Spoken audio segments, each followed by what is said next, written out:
내연녀가 새 쌍둥이를 임신하자 시어머니는 이혼을 강요하며 저에게 50억 원을 던졌습니다. 저는 곧바로 서명하고 떠났죠. 다음 날 아침 남편과 시어머니는 완전히 무너졌습니다.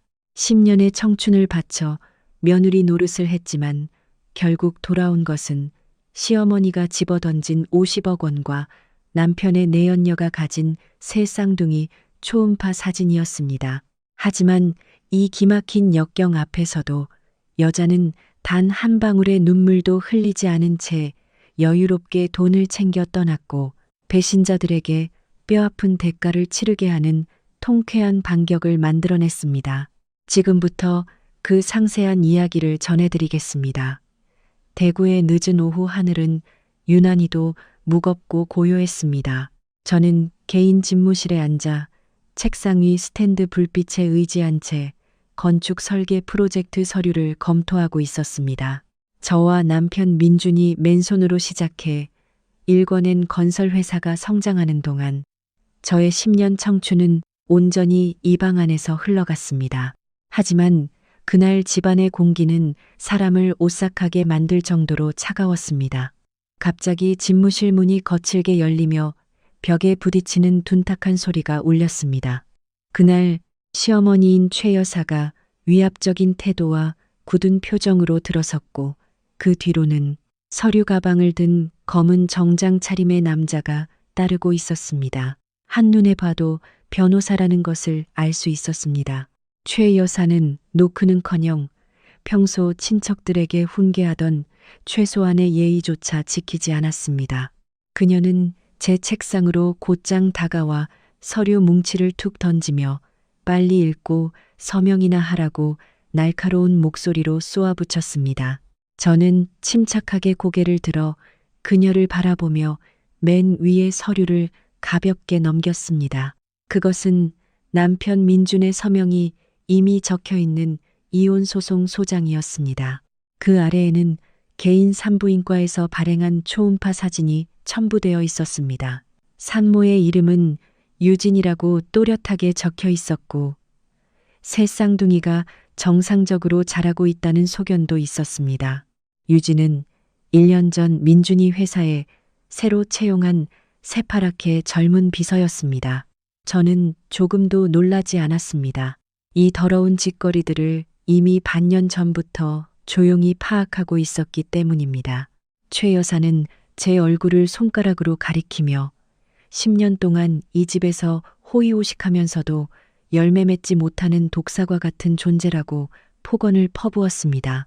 우리 가문에는 대를 이을 장손이 필요하며 유진이가 이미 민준의 새 쌍둥이를 가졌으니 집안의 핏줄을 사생아로 낳게 할 수는 없다는 것이었습니다. 그녀는 이 50억 원이 보상금이니 돈을 챙겨 당장 이혼 서류에 도장을 찍고 집에서 나가라고 명령했습니다. 아들의 행복을 가로막지 말고 아이를 낳을 수 있는 사람에게 안방을 내어주라는 모욕적인 말도 덧붙였습니다. 아플 때마다 약과 죽을 챙기며 극진히 모셨던 시어머니의 잔인한 말을 들으면서도 제 마음은 무서울 정도로 고요했습니다. 눈물은 단 한 방울도 흐르지 않았습니다. 고통과 억울함은 이미 6개월 전 그들이 주고받은 역겨운 메시지를 우연히 보게 된 날 밤에 모두 부서져 내렸기 때문입니다. 지금 제 안에는 오직 완벽한 이성만이 남아 있었습니다. 어머니께서 그렇게 말씀하시니 저 역시 더 이상 미련이 없다고 저는 파문 하나 없는 차분한 목소리로 대답하며 서명하겠다고 말했습니다. 최 여사는 순간 당황한 기색을 보였습니다. 아마도 제가 울며 불며 매달리거나 이 결혼을 지키겠다고 소리치는 시나리오를 예상했을 것입니다. 하지만 저는 그러지 않았습니다. 배신자들의 속내를 꿰뚫어 본 여자는 단 한 방울의 눈물조차 흘릴 가치를 느끼지 못하는 법입니다. 저는 만년필 뚜껑을 열고 재산 분할 합의서의 조항들을 훑어보았습니다. 그들은 이 50억 원으로 제가 회사에 기여한 모든 공로와 회사가 보유한 막대한 재산에 대한 권리를 지워버리려 치밀하게 계산해 두었습니다. 하지만 그들은 제가 바보가 아니라는 사실을 잊고 있었습니다. 파란 잉크로 그어진 제 서명은 단 한 번의 떨림도 없이 종이 위에 날카롭게 새겨졌습니다. 서명을 마친 서류를 변호사 쪽으로 밀어주며 이제 가져가도 좋다고 말했습니다.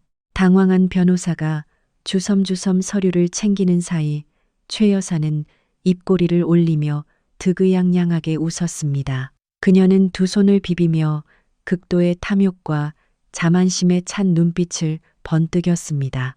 그 순간 그녀의 머릿속에는 가문의 영광을 가져다줄 튼튼한 세 명의 장손이 태어나는 모습만 가득했을 것입니다.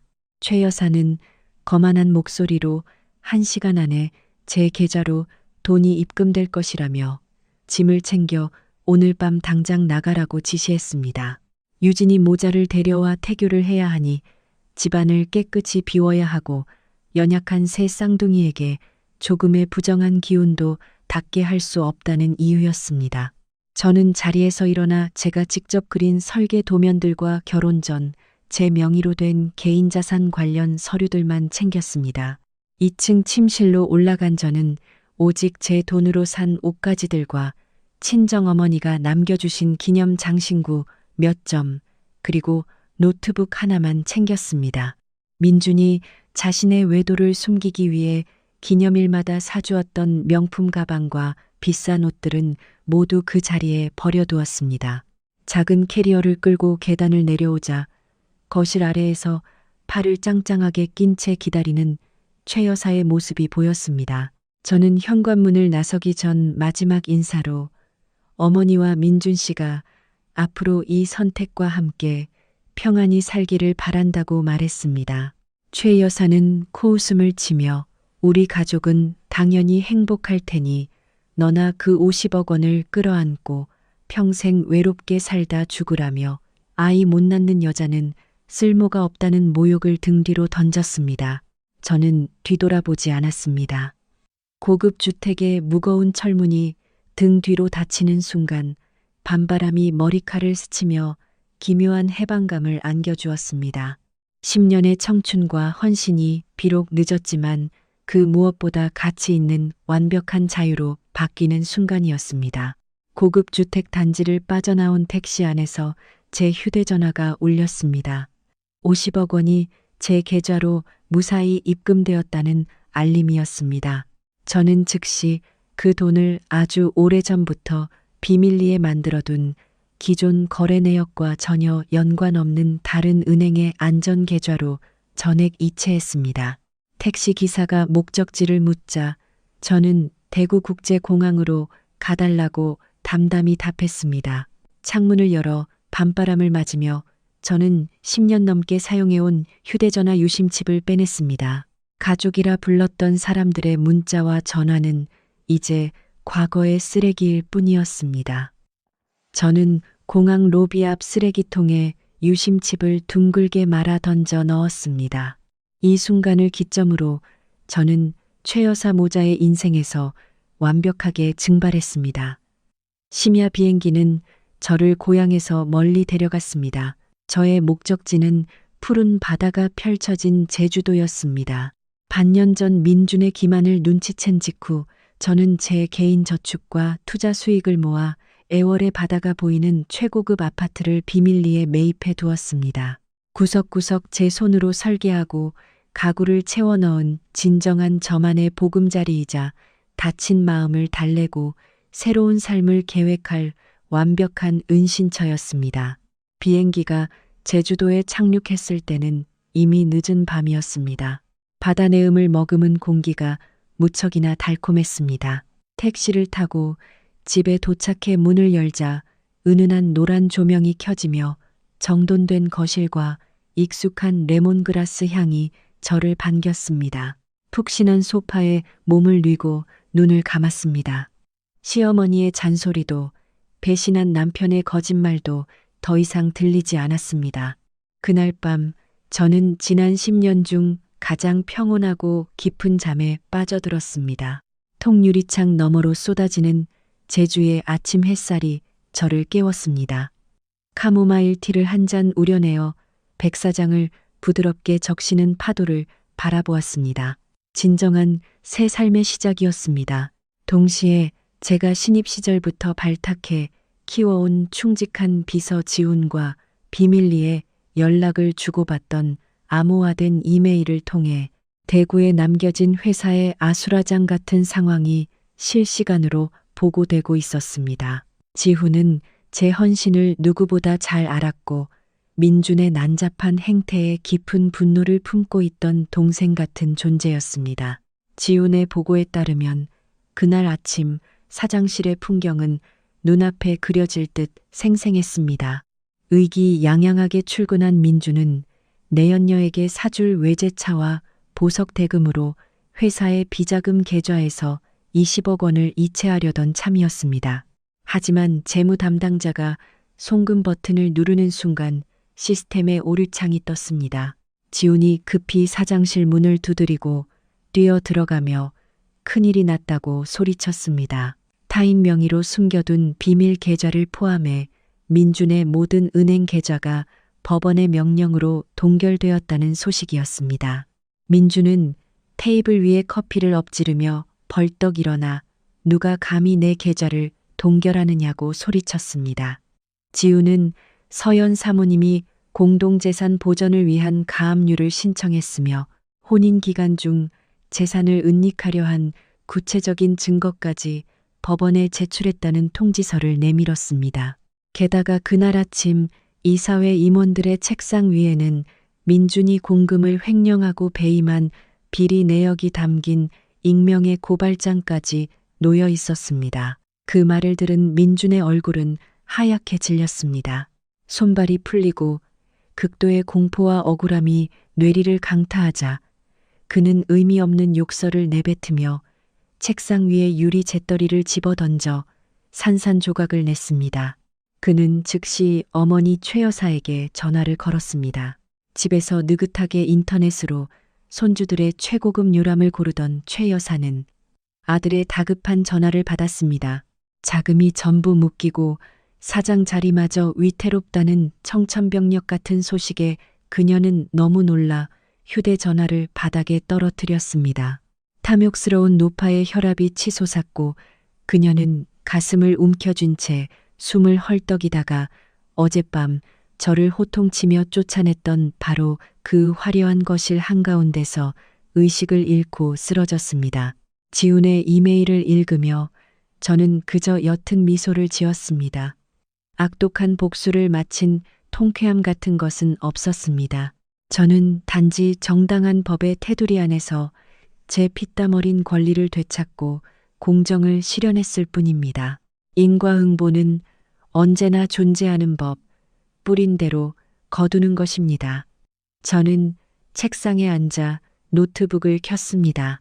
그 옆에는 작지만 민준의 모든 위선을 무너뜨릴 파괴력을 가진 USB가 놓여 있었습니다. 저는 그것을 꽂고 데이터들을 다시 한번 꼼꼼히 확인했습니다. 거기에는 민준의 차량 블랙박스에서 추출한 유진과의 노골적인 대화와 모텔을 오가는 영상들이 담겨 있었습니다. 또한 지난 3년간 회사의 회계 장부에서 조작된 수치들을 제가 직접 하나하나 대조해 정리한 엑셀 파일도 있었습니다. 부풀려진 접대비부터 단가가 조작된 건축 자재 영수증까지 민준이 공사 대금을 빼돌려 유진의 계좌로 송금한 내역을 저는 완벽하게 추적해 두었습니다. 그때 지인의 이름으로 개통한 제 새로운 휴대전화가 울렸습니다. 수화기 너머로 민준을 대리하는 변호사의 무겁고 또렷한 목소리가 들려왔습니다. 그는 제가 의뢰인의 명예와 재산에 심각한 피해를 주고 있다며 당장 가압류를 풀지 않으면 무고죄로 역고소하겠다고 으름장을 놓았습니다. 저는 기선을 제압하려는 변호사에게 일말의 동정심이 섞인 평온한 목소리로 대답했습니다. 아마도 민준 씨가 변호사님께 모든 사실을 말하지 않은 것 같다며 제가 하는 말을 잘 받아 적으라고 했습니다.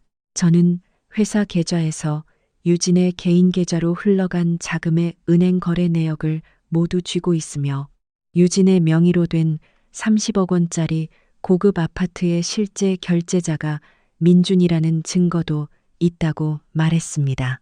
덧붙여 가정폭력과 외도를 증명할 블랙박스와 녹음 파일도 충분하니 법을 잘 아는 변호사님 입장에서 이 모든 자료가 경제범죄 수사대로 넘어가면 의뢰인이 몇 년형을 살게 될지 계산해 보라고 권했습니다. 수학이 너머는 죽은 듯이 고요해졌고 변호사의 숨소리조차 멈춘 듯 했습니다. 처음에 당당했던 협박은 온데간데 없이 사라졌습니다. 저는 단호한 목소리로 민준에게 가서 진실을 마주할 준비나 하라고 전하라고 했습니다. 내 것은 한 푼도 빠짐없이 되찾을 것이고 그가 저지른 업보는 그가 온전히 짊어지게 될 것이라는 말을 남긴 채 전화를 끊었습니다. 노트북을 닫고 발코니로 나섰습니다. 정오의 시원한 바닷바람이 밀려오며 거짓으로 가득했던 과거의 답답함을 말끔히 씻어내 주었습니다. 발 아래 펼쳐진 제주의 바다는 푸르고 평온했습니다. 깊게 숨을 들이마시자 혈관 구석구석으로 진정한 자유가 퍼져나가는 것이 느껴졌습니다. 법적 공방은 길어질 수 있겠지만 승리는 이미 제 것이었습니다. 악랄함이 아닌 이성과 품위, 그리고 엄정한 법의 힘으로 말입니다.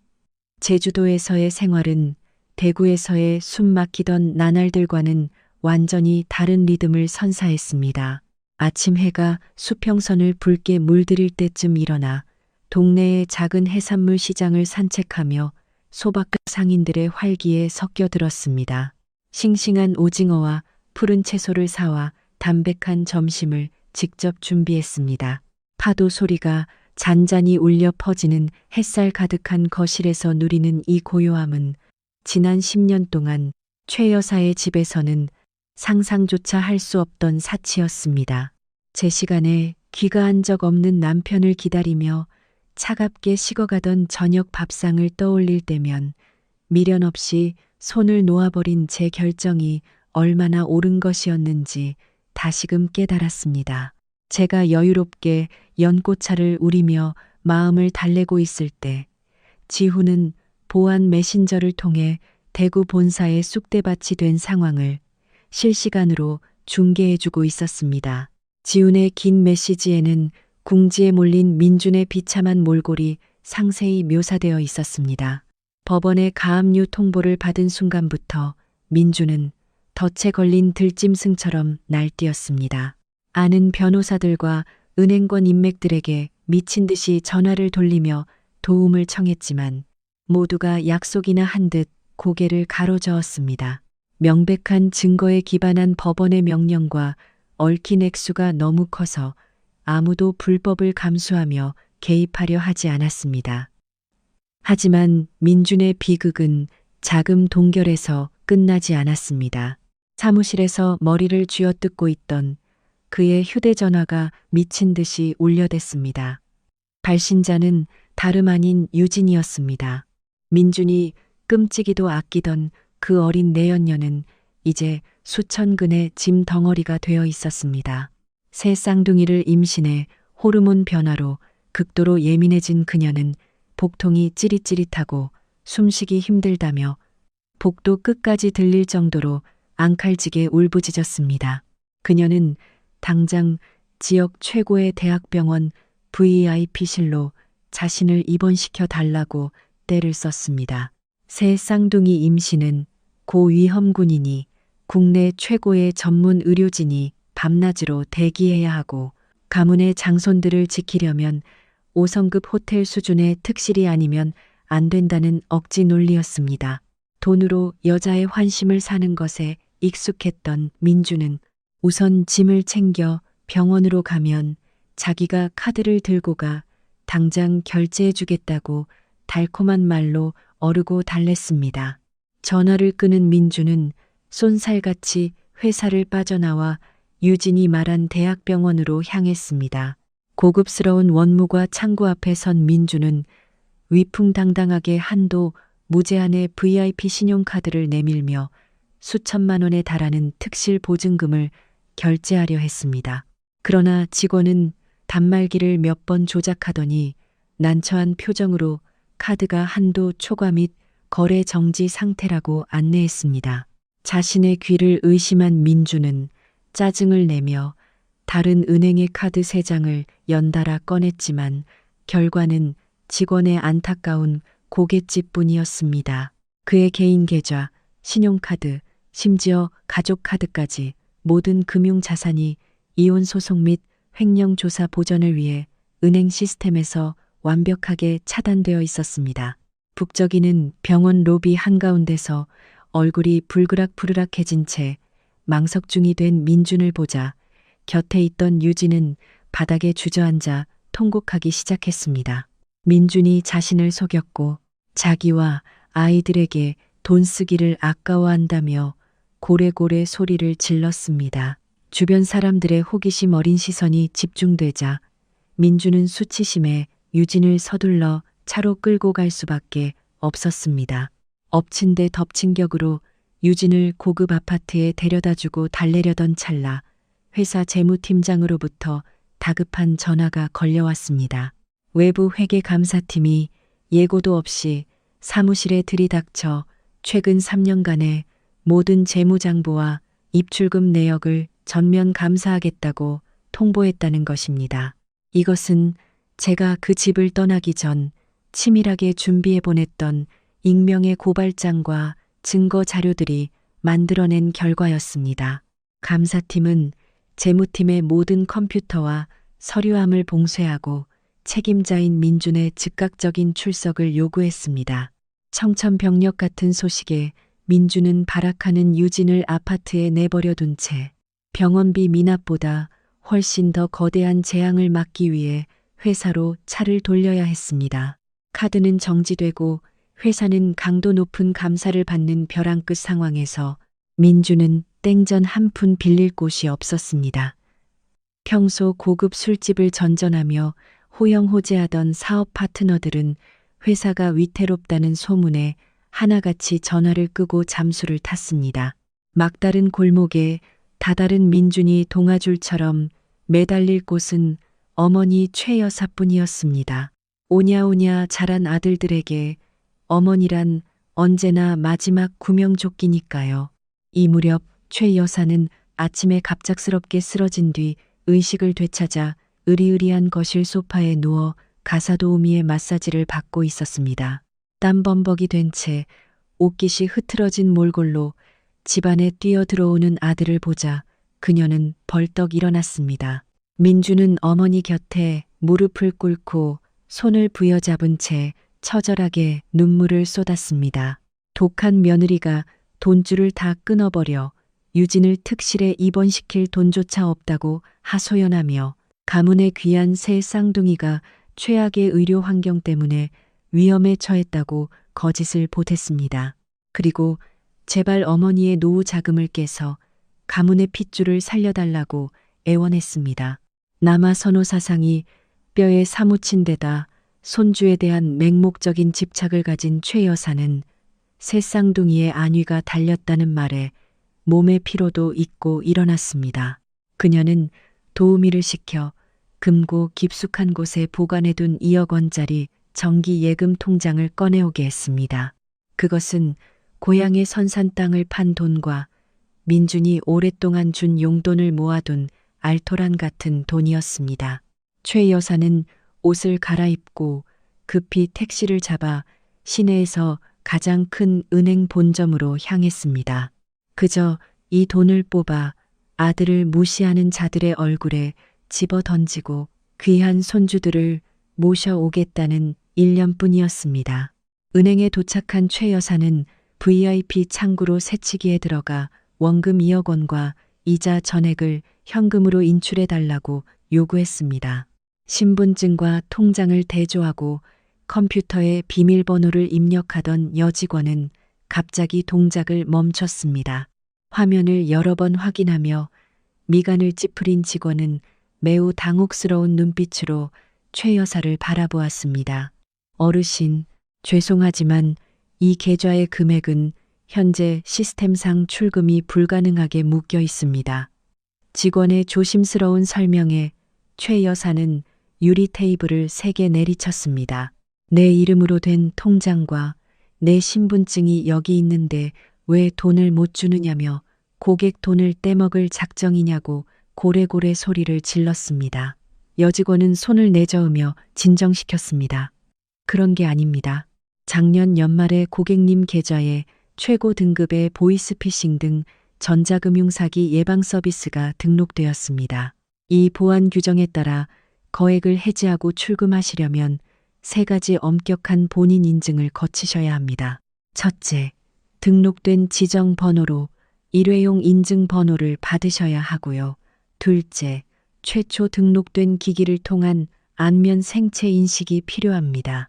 마지막으로 가장 중요한 것은 보이스피싱 범죄자에게 심리적으로 조종당하고 있지 않다는 것을 증명하기 위해 관할 경찰서에 직접 방문해 확인 서류를 받아오셔야만 합니다.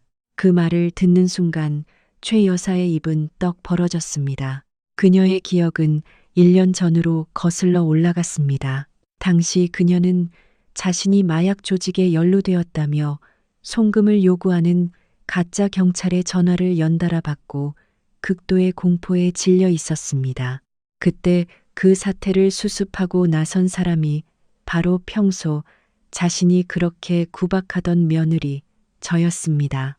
저는 금융 시스템의 밝은 제 전문성을 발휘해 어머니를 모시고 은행에 가 이토록 철저한 보안 서비스를 신청해 드렸습니다. 인증 번호를 받을 지정 번호로는 제 명의의 서브폰 번호를 등록했고 생체 인식기기 역시 제가 예전에 쓰던 구형 스마트폰으로 설정해 두었습니다. 당시 저는 날뛰는 사기꾼들로부터 시어머니의 노후 자금을 완벽하게 지켜드리려는 순수한 마음뿐이었습니다.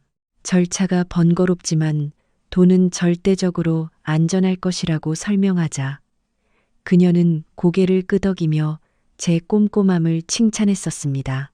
하지만 인증번호를 받을 그 서브폰의 유심칩은 이미 제가 반으로 부러뜨려 공항 쓰레기통에 던져버렸고 생체 인식이 등록된 스마트폰은 공장 초기화를 거쳐 모든 데이터가 삭제된 채 대구의 그 집에 버려져 있었습니다. 이 돈의 잠금을 풀려면 최 여사는 신원 확인을 거쳐 서명 변경을 신청하고 경찰서에 가서 진술서를 작성하는 등 최소 일주일에서 열흘이 걸리는 복잡한 서류 작업을 감당해야 했습니다.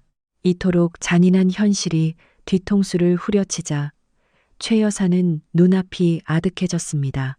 과거 며느리의 선의가 만들어둔 안전장치가 이제는 자신과 아들을 구원할 마지막 희망을 무참히 짓밟는 거대한 철벽으로 변해 있었습니다. 고요한 은행 객장 한가운데서 최 여사는 이성을 잃고 발악했습니다. 자신의 돈이 자신이 서명한 보호 규정 때문에 묶여 있다는 사실을 받아들일 수 없었습니다. 특유의 아나무인 같은 성격과 끓어오르는 분노가 뒤섞여 그녀는 악을 썼습니다. 너희들 일 이따위로 할래? 난 보이스피싱 같은 거 몰라. 당장 풀어. 밖에서 사람 목숨이 오락가락하는데 너희가 책임질 거야? 지점장 당장 나오라고 해.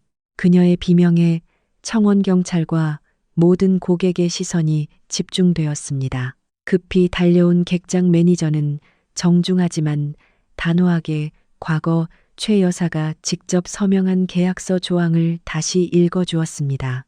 지정 번호를 임의로 변경하거나 기기를 분실할 경우 고객이 모든 책임을 져야 하며 규정된 해제 절차를 반드시 밟아야 한다는 지점장 할아버지가 와도 예외가 없다는 조항이 그녀의 자필 서명과 함께 선명하게 적혀 있었습니다. 계약서 위에 또렷하게 남겨진 자신의 글씨를 보며 최 여사는 차분하게 계약 조항을 읽어주던 1년 전 제 얼굴을 떠올렸습니다. 자신이 제 발로 내쫓은 유능한 며느리가 곁에 있었다면 스마트폰 조작 5분 만에 해결될 일이었습니다. 하지만 저는 이미 완벽하게 사라졌고 극도의 분노와 억울함이 피를 거꾸로 솟게 했습니다. 최 여사는 누군가 자신의 심장을 쥐어짜는 듯한 끔찍한 고통을 느꼈습니다. 시야가 흐려지고 주변의 소음이 윙윙거리는 이명으로 바뀌었습니다. 그녀는 왼 가슴을 부여잡은 채 거칠고 고통스러운 숨을 내쉬었습니다. 퍼렇게 질린 얼굴을 본 매니저가 서둘러 그녀를 소파에 눕히고 119를 불렀습니다. 급성 심근경색이 몰고 온 찢어질 듯한 고통 속에서 최 여사는 차가운 은행 바닥으로 쓰러졌습니다. 도심을 가로지르는 요란한 구급차 사이렌 소리가 그녀를 대학병원 응급실로 실어 날랐습니다. 회사에서 감사팀을 상대로 땀을 뻘뻘 흘리며 소명 중이던 민주는 병원에 연락을 받았습니다. 어머니가 심혈관계 중환자실에 실려갔으며 생명이 위독하다는 청천벽력 같은 소식에 그는 산더미 같은 회계 장부를 팽개치고 병원으로 내달렸습니다. 붉은 불이 켜진 응급수술실 문 앞에 선 민주는 머리를 쥐어뜯었습니다. 심각한 표정으로 나온 흉부외과 과장은 심근경색 부위가 넓어 당장 관상동맥 스텐트 삽입술을 하지 않으면 목숨을 잃는다고 통보했습니다. 그러나 대학병원 응급실의 특성상 고가의 특수 스텐트를 긴급히 신청해야 했고 보호자는 만만치 않은 선결제 비용을 당장 납부해야만 했습니다. 쓸모없어진 카드들을 쥐고 절망에 빠져 있던 민준의 바지 주머니에서 다시 휴대전화가 울렸습니다. 유진이었습니다. 덜덜 떨리는 손으로 전화를 받자 수화기 너머로 귀를 찌르는 유진의 폐악질이 쏟아졌습니다. 맛있는 것을 사주고 VIP 병실에 눕혀주겠다더니 어디로 도망갔느냐며 아파트에서 혼자 고통받고 있다고 욕설을 퍼부었습니다. 유진은 1시간 안에 돈을 가져오지 않으면 낙태약을 먹고 새 쌍둥이를 지워버리겠다고, 이따위 거지 같은 집안의 아이는 낳지 않겠다고 협박했습니다. 한쪽에는 산소 호흡기에 의지해 생사를 넘나드는 늙은 어머니가, 다른 한쪽에는 가문의 장손을 인질로 삼아 돈을 내놓으라 협박하는 내연녀가 있었습니다. 민주는 병원 복도 벽을 타고 스르륵 미끄러져 차가운 타일 바닥에 주저앉았습니다. 배신자 남자의 눈에서 쓰디쓴 눈물이 왈칵 쏟아졌습니다. 자신이 쾌락을 쫙 뿌려둔 잔혹한 업보가 싹을 틔워 가장 잔인한 방식으로 그의 숨통을 조이고 있었습니다. 멀리 떨어진 제주도에서 저는 지인들을 통해 이 모든 참상을 조용히 전해 듣고 있었습니다. 최 여사가 중환자실에 실려가고 민준이 처참하게 무너졌다는 소식을 읽었지만 저는 통쾌해하며 비웃지도 않았고 위로의 비행기표를 끊을 생각도 하지 않았습니다. 그들을 향한 제 마음은 이미 완벽하게 얼어붙어 있었습니다. 저는 조용히 노트북을 덮고 발코니로 나가 붉게 만개한 부겐빌레아 화분에 물을 주었습니다. 세상은 참으로 공평합니다. 남의 행복을 잔인하게 짓밟은 자가 영원히 평온할 수는 없는 법입니다. 개인 자산 문제를 말끔히 정리하는 것과 동시에 저는 제가 피땀 흘려 일군 건설 회사를 되찾기 위한 더 거대한 체스를 두기 시작했습니다. 그곳은 제 청춘의 무대였고 민준 따위가 자신의 역겨운 욕망을 채우기 위한 지갑으로 쓰도록 내버려 둘 수는 없었습니다. 며칠 동안 저는 철저한 보안 네트워크를 통해 회사의 소액 주주들과 연쇄 화상 회의를 주도했습니다.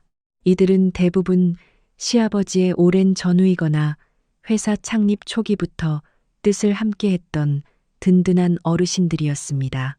저와 민준의 경영 능력을 믿어주었던 그들도 최근 명확한 이유 없이 곤두박질치는 회사 이익과 끊이지 않는 자재불량 컴플레인에 의구심을 품고 있던 터였습니다. 저는 소액 주주들의 대표격인 박 이사님께 제가 확보한 모든 비리 증거를 보냈습니다. 파일 안에는 민준이 조작한 회계 장부 원본과 영수증 대조표가 들어 있었습니다. 철근과 시멘트 대금을 1.5배로 부풀려 민준이 차액을 챙긴 내역들을 붉은 펜으로 선명하게 표시해 두었습니다. 특히 유진의 명의로 된 30억 원짜리 고급 아파트 매매 계약서, 공증 사본과 회사 법인 계좌에서 해당 아파트 시행사로 다이렉트로 꽂힌 수표 추적 내역은 결정타였습니다. 진실은 너무도 노골적이었습니다. 민주는 회사에 피 같은 공금을 도둑질해 내연녀의 스폰서 노릇을 하고 있었던 것입니다. 서류를 검토한 박 이사님은 극도로 분노했습니다. 그는 즉시 다른 주주들을 규합해 의결권을 확보하고 긴급 임시 주주총회 소집을 요구했습니다. 주주총회 소집 통지서가 민준의 손에 쥐어진 날은 공교롭게도 그가 병원에서 어머니의 병수발을 들며 지옥 같은 하루를 보내던 바로 그날이었습니다. 임시 주주총회는 회사의 대회의실에서 팽팽한 긴장감과 숨막히는 침묵 속에 열렸습니다. 민주는 택한 눈과 덥룩한 수염, 초췌한 몰골로 회의실에 들어섰습니다. 평소에 세련되고 여유 넘치던 젊은 CEO의 모습은 온데간데 없었습니다. 그가 의장석에 앉자마자 박 이사님이 의자를 박차고 일어나 두꺼운 서류 뭉치를 테이블 위로 거칠게 내던졌습니다. 박 이사님의 불호령이 대회의실을 쩌렁쩌렁 울렸습니다. 주주들이 피땀 흘려 맡긴 돈으로 어린 여자 집이나 사주고 장부를 조작해 회사를 부도 위기로 몬 것을 어떻게 설명할 것이냐고, 당신이 사장 자리에 앉아있을 자격이 있느냐고 맹렬히 질타했습니다. 자신의 비리가 낱낱이 파헤쳐진 서류를 집어든 민준의 얼굴은 흑빛을 넘어 백지장처럼 창백해졌습니다.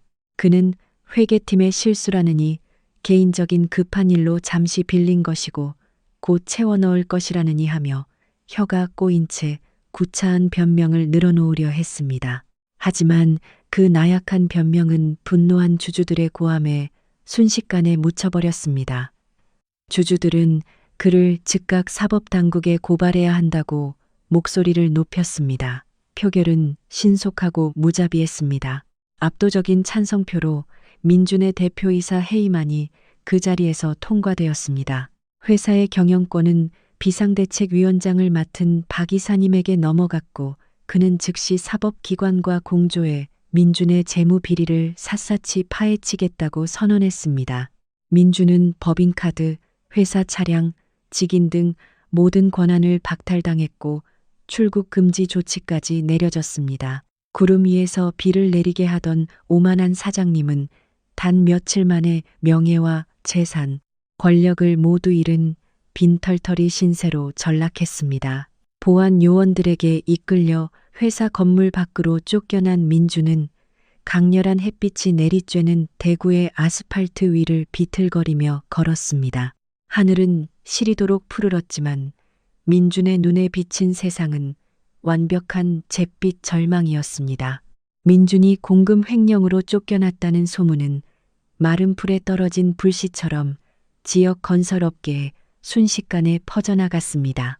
도미노가 쓰러지듯 걷잡을 수 없는 붕괴가 시작되었습니다.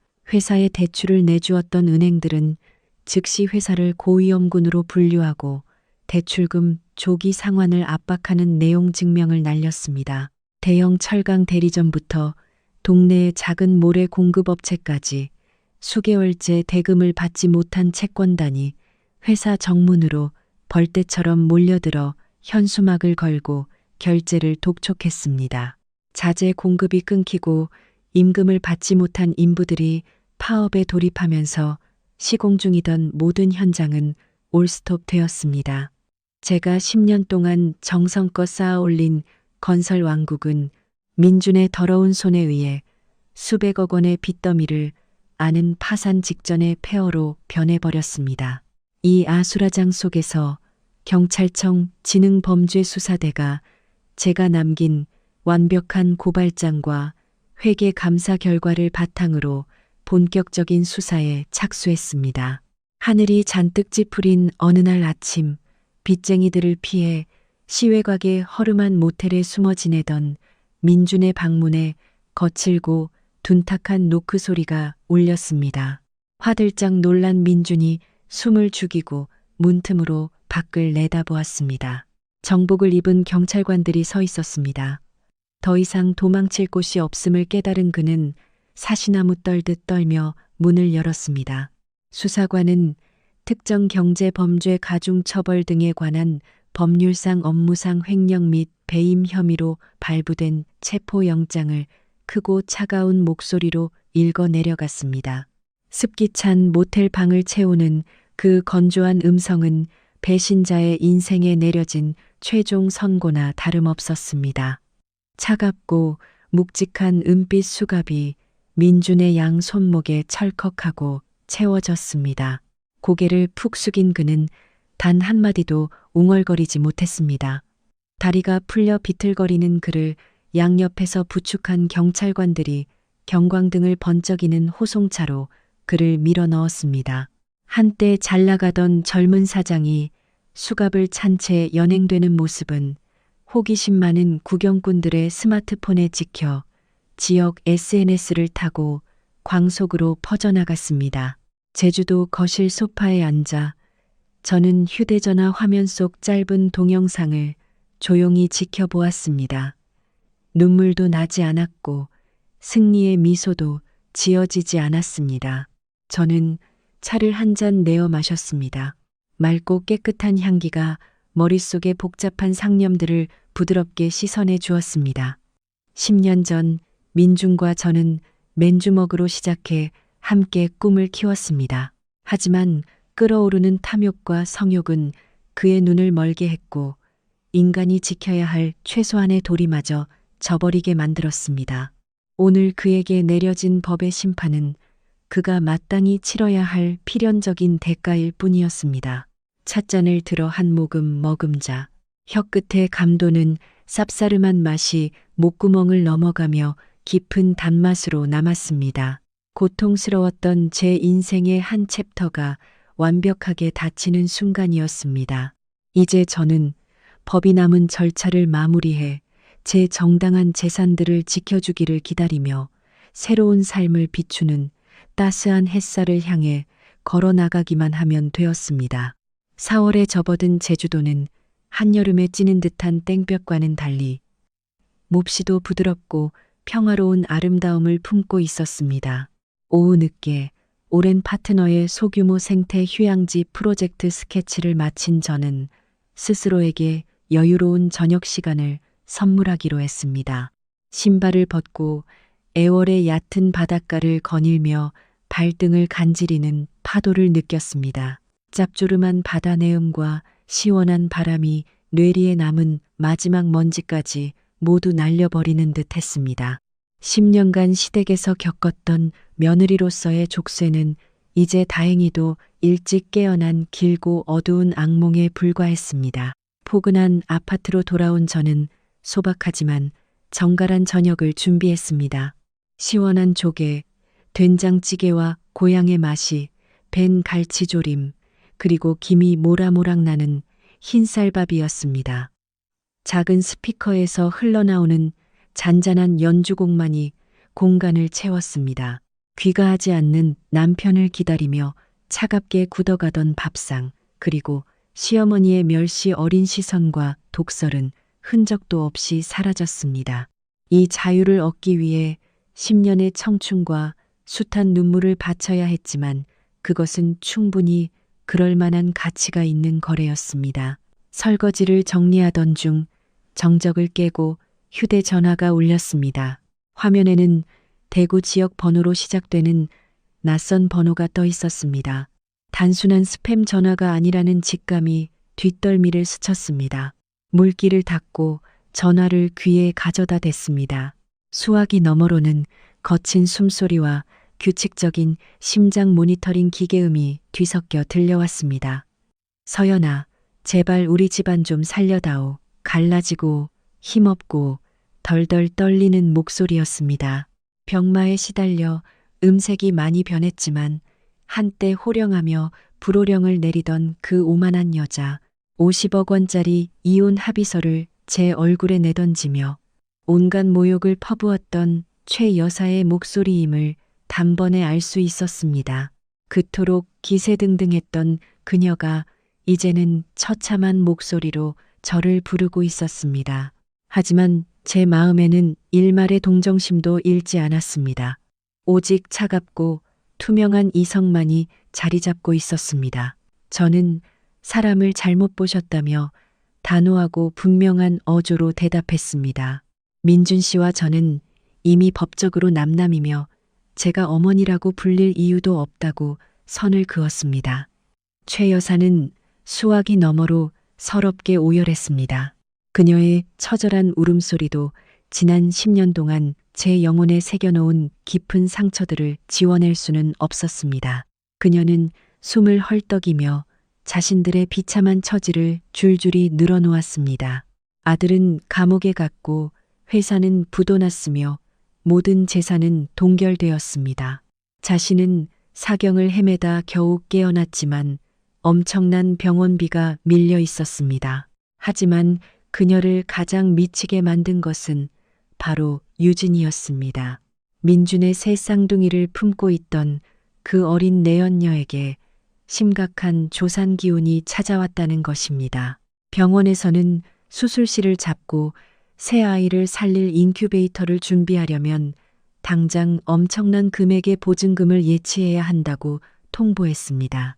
돈도 없고 보증을 서줄 보호자도 없는 상태에서 병원은 특수 의료 절차를 진행할 수 없었습니다.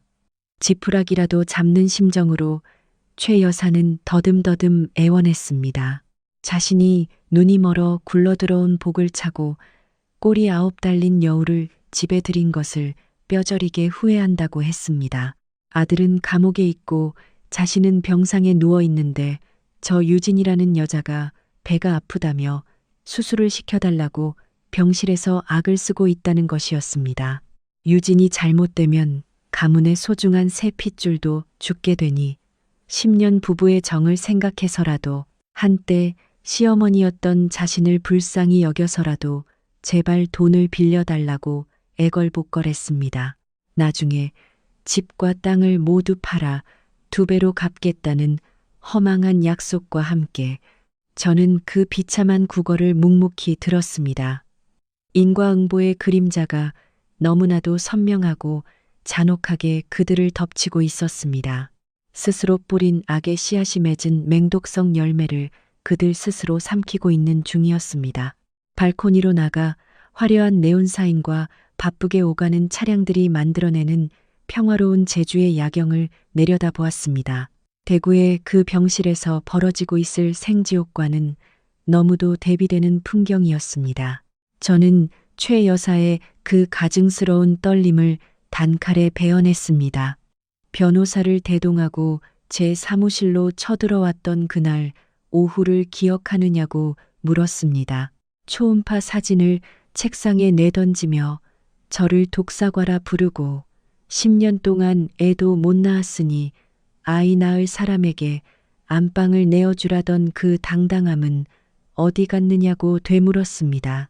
50억으로 내 자존심과 피땀을 헐값에 사버리고 그날 밤으로 나를 쫓아냈을 때 당신 가족은 영원히 행복할 것이라 호언장담하지 않았느냐고 차갑게 쏘아붙였습니다. 수화기 너머는 목이 맨 듯 숨 넘어가는 소리만 들릴 뿐 침묵에 휩싸였습니다. 최 여사는 단 한마디의 변명도 입에 올리지 못했습니다. 과거 자신이 뱉었던 칼날 같은 말들이 부메랑이 되어 그녀의 심장을 난도질하고 있었습니다. 제 돈은 밤낮 없이 일하며 회사를 일궈낸 제 피땀 눈물이라고 채기를 박듯 단호하게 말했습니다. 전 남편의 내연녀를 먹여 살릴 의무도 그의 사생아들 병원비를 대줄 책임도 제게는 눈곱만큼도 없다고 못 박았습니다. 당신들 가족이 겪는 모든 고통은 끝없는 탐욕과 추악한 배신의 대가이니 스스로 해결하라고 2번 다시 이 번호로 연락하지 말라는 마지막 통보를 남겼습니다. 최 여사가 입을 떼기도 전에 저는 단호히 통화 종료 버튼을 눌렀습니다. 제 삶에 다시는 그 역겨운 기운이 스며들지 못하도록 그 번호를 영구히 차단했습니다. 시원한 바닷바람을 들이마셨습니다. 이것은 잔인함이 아니라 제가 뼈를 깎는 고통을 이겨내고 얻은 평화를 지키기 위한 유일하고도 정당한 자기 방어였습니다. 잘못된 자비는 악을 방관하는 것과 다름없습니다.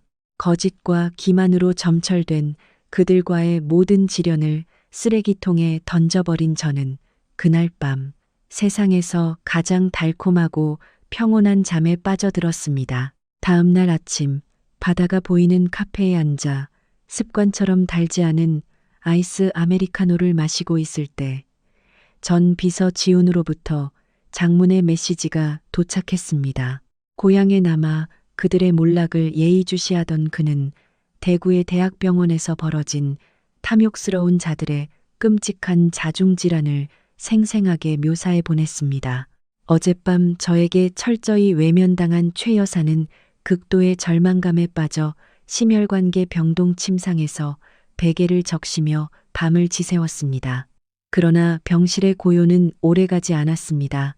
새벽동이 틀 무렵 병실 문이 거칠게 열리며 헐렁한 환자복을 입고 만삭의 배를 부여잡은 유진이 처참한 몰골로 나타났습니다.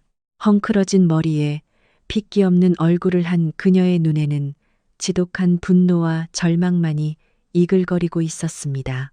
야간 당직 간호사의 목격담에 따르면 유진은 추가 입원 보증금을 낼 보호자가 나타나지 않자 고위험 산모 집중 치료실에서 쫓겨날 위기에 처해 있었습니다. 막다른 길에 몰려 배는 간헐적으로 찌르듯 아파오는데 그녀는 젖먹던 힘까지 쥐어짜 산부인과 병동에서 심혈관계 병동까지 걸어와 최 여사를 찾아낸 것입니다. 싹싹하고 고분고분하던 예비 며느리의 가면은 온데간데 없이 사라지고 돈에 눈이 먼 천박하고 악독한 본성이 적나라하게 드러났습니다.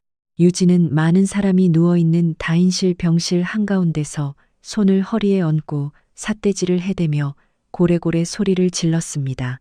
아픈 척 누워있지 말고 숨겨둔 돈을 당장 내놓으라고 윽박질렀습니다. 당신 아들이 외제차도 사주고 5성급 병원 VIP실에서 애를 낳게 해주겠다더니 감옥에 가버렸으니 시어머니인 당신이 책임지는 게 당연하지 않으냐고 패악을 부렸습니다. 돈을 당장 내놓지 않으면 당신 눈앞에서 이 새쌍둥이를 당장 지워버리겠다는 끔찍한 협박까지 서슴지 않았습니다. 자신이 며느리로 삼겠다며 금지옥여 맡기고 저를 내쫓는 가장 강력한 무기로 삼았던 여자에게서 이런 막되먹은 폭언을 듣자 최 여사는 온몸이 사시나무 떨리듯 떨렸습니다. 그녀는 젖먹던 힘을 다해 몸을 일으켜 유진의 얼굴을 손가락으로 가리키며 쉰 목소리로 저주를 퍼부었습니다. 내년은 우리 집안을 풍비박산낸 악독한 꼴이 9 달린 여우라며 아들은 너한테 돈을 쏟아붓다 감옥에 갔고 나도 너 때문에 이 꼴이 되었다고 울부짖었습니다. 이 집구석에서 돈 한 푼 뜯어낼 생각은 꿈도 꾸지 말고 내 눈앞에서 당장 꺼지라고 발악했습니다. 최 여사의 앙칼진 저주는 유진의 가슴 속에 타오르던 불길에 기름을 들이부었습니다. 자신이 그토록 공들여 파헤치던 금광이 완전히 바닥났다는 사실을 깨달은 것입니다. 이 집구석에는 이제 자신이 빼먹을 단돈 100원조차 남아있지 않았습니다. 속았다는 억울함과 임신의 고통이 겹쳐 유진은 이성을 완전히 상실했습니다. 그녀는 짐승처럼 침대로 달려들어 최 여사의 환자복 멱살을 두 손으로 우악스럽게 쥐고 흔들었습니다. 누구 보고 여우라고 하느냐며 당신 아들이 돈다발을 싸들고 와서 꼬시지 않았다면 내가 이런다 망해가는 집구석에 발을 들였겠느냐고 소리쳤습니다. 나를 속여서 새 쌍둥이나 임신하게 만들어 놓고 이제 와서 나 몰라라 버릴 작정이냐며 돈을 내놓으라고 미친 듯이 멱살을 잡고 흔들었습니다. 호흡이 가빠진 최 여사는 공포에 질린 채 마지막 남은 힘을 쥐어짜 유진의 뺨을 향해 손을 휘둘렀습니다. 찰싹하는 소리와 함께 뺨을 맞은 유진은 짐승 같은 괴성을 질렀습니다. 그녀는 두 손으로 최 여사를 침대 뒤쪽으로 강하게 밀쳐버렸습니다. 거센 힘에 체중이 밀린 최 여사는 중심을 잃고 철제 침대 난간에 머리를 강하게 부딪힌 뒤 차가운 타일 바닥으로 곤두박질 쳤습니다. 둔탁하고 소름 끼치는 파열음이 울렸고 최 여사는 몸을 몇 번 크게 바르르 떨더니 흰자위를 드러낸 채 미동조차 하지 않았습니다. 병실 안에 다른 환자와 보호자들이 경악하며 비명을 질렀고 당직 의사와 간호사들이 혼비백산 달려왔습니다. 그들은 유진을 거칠게 밀어내고 바닥에서 피를 흘리는 최 여사에게 즉각적인 심폐소생술을 실시한 뒤 뇌수술실로 긴급 이송했습니다. 바닥으로 처박힌 충격으로 최 여사의 뇌혈관이 터져버렸고 이는 첫 번째 심근경색보다 훨씬 더 치명적인 2차 급성 뇌출혈로 이어졌습니다. 복도로 쫓겨난 유진은 피가 묻어 덜덜 떨리는 자신의 두 손을 내려다보며 넋을 잃었습니다. 자신이 돌이킬 수 없는 끔찍한 범죄를 저질렀다는 사실을 비로소 깨달은 것입니다. 메시지를 다 읽은 저는 조용히 휴대전화 화면을 끄고 유리 탁자 위에 올려놓았습니다. 손에 쥔 아이스 아메리카노의 얼음은 이미 다 녹아 밍밍해져 있었습니다. 통쾌함도 없었고 그렇다고 측은함도 느껴지지 않았습니다. 그들의 이야기는 이미 도덕과 법의 경계를 까마득히 벗어나 버렸습니다. 추악한 탐욕으로 다른 사람의 피눈물을 짓밟고 일어선 자들이 결국 자신들이 휘두른 그 잔인한 칼날에 서로를 찌르고 파멸하는 광경이었습니다. 이것은 어떤 권력으로도 거스를 수 없는 필연적이고 완벽한 결말이었습니다. 저는 찻값을 계산하고 여유로운 걸음으로 집을 향해 걸었습니다. 이제 제가 되찾아야 할 것들을 위해 다시 한번 대구로 향하는 중요한 비행기에 오를 준비를 해야 할 때가 왔습니다. 병원에서의 끔찍한 사건이 있은 지 일주일 후 저는 이혼에 따른 재산 분할 청구 소송의 1심 판결을 위해 가장 이른 비행기를 타고 대구로 돌아왔습니다. 대구의 하늘은 잔뜩 찌푸려 있었고 곧 굵은 빗방울을 쏟아낼 듯 먹구름이 짙게 깔려 있었습니다. 저는 검은 우산을 받쳐들고 단정하고 세련된 회색 정장 차림으로 법원 정문을 당당하게 걸어 들어갔습니다. 흔들림 없는 발걸음과 꼿꼿한 자세는 제 운명을 완벽하게 통제하고 있는 독립적인 여성의 기품 그 자체였습니다. 재판정안은 무겁고 장엄한 침묵으로 가득했습니다. 원고석에는 저와 제 담당 변호사만이 앉아 있었고 피고석에는 구치소에서 호송버스를 타고 온 민준이 교도관 2명의 호의를 받으며 끌려 나왔습니다. 법정 문이 열리고 그의 모습이 드러나는 순간 저는 10년을 한 입을 덮고 잤던 남편을 하마터면 알아보지 못할 뻔했습니다. 그의 얼굴은 반쪽이 되어 있었고 두 눈은 마척에 파인 채 시커먼 그늘이 져 있었습니다. 몸에 걸친 수의는 그를 한없이 초라하고 비루한 존재로 보이게 했습니다. 반대편 의자에 등을 곧게 펴고 앉아있는 저를 발견한 민주는 감히 눈을 마주치지 못한 채 황급히 시선을 바닥으로 깔았습니다. 그는 이 인생이라는 도박판에서 자신이 모든 것을 걸고 참패했다는 사실을 누구보다 잘 알고 있었습니다.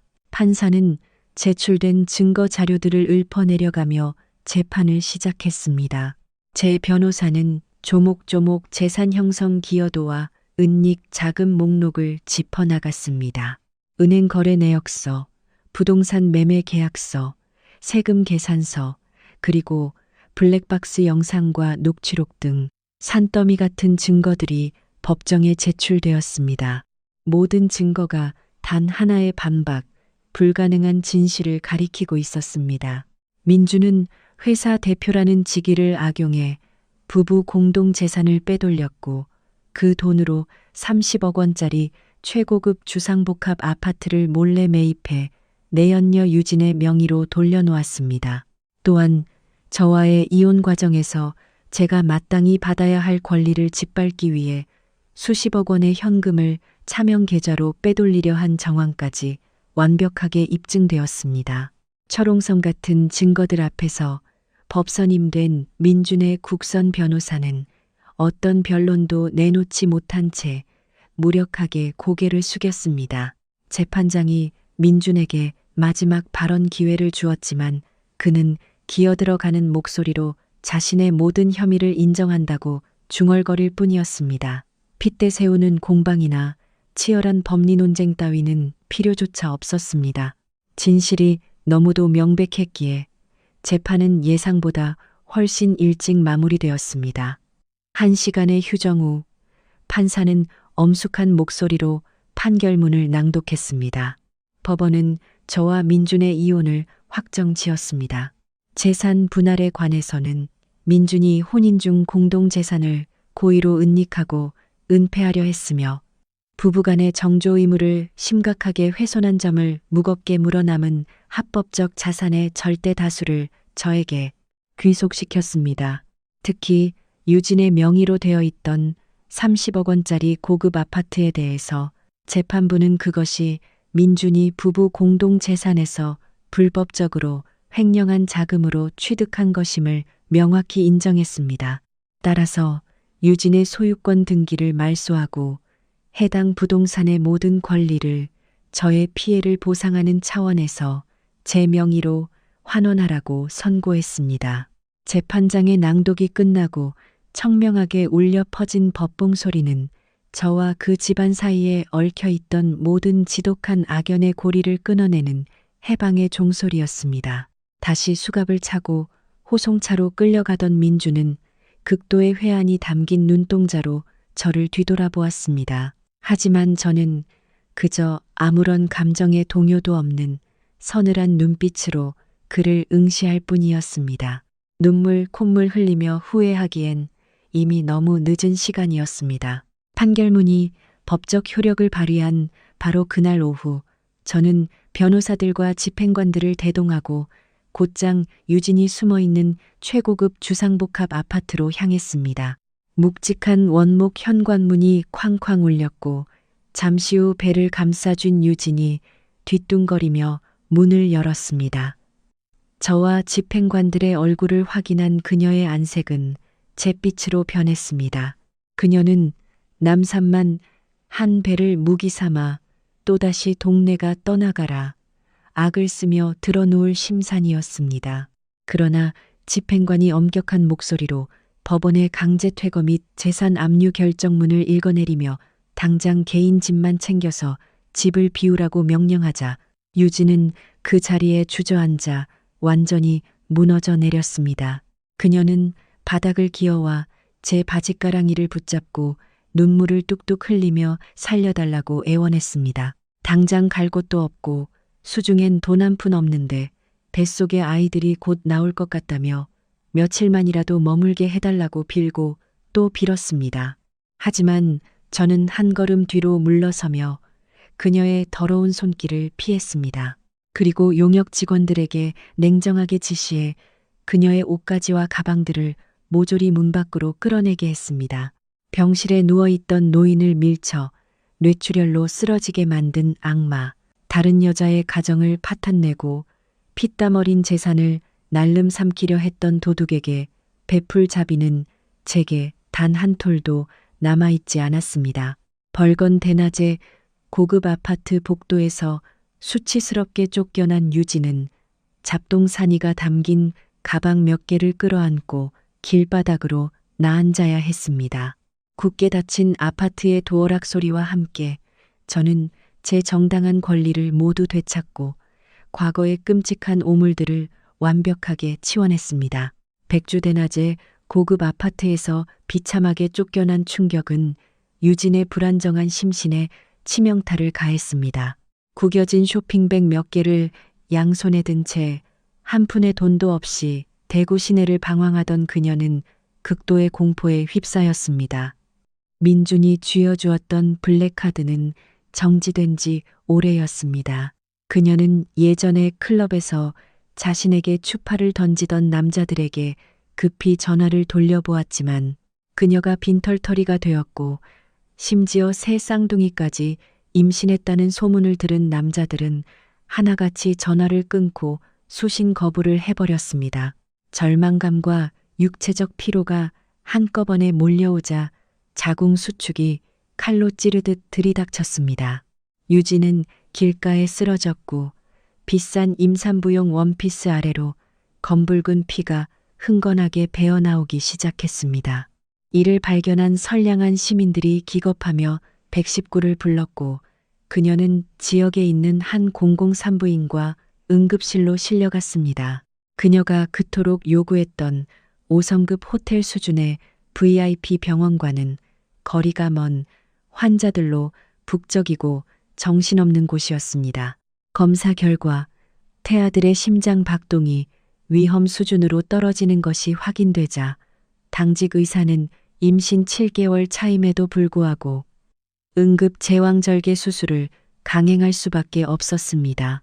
수술 동의서에 서명해줄 보호자조차 없었지만 병원은 인도적 차원의 긴급 구호 규정을 적용해 수술실로 그녀를 밀어 넣었습니다.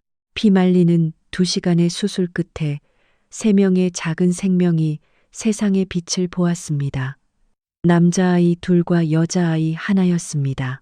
하지만 너무 일찍 세상에 나온 탓에 아이들은 핏덩이처럼 작고 심각한 저체중으로 숨조차 제대로 쉬지 못했습니다.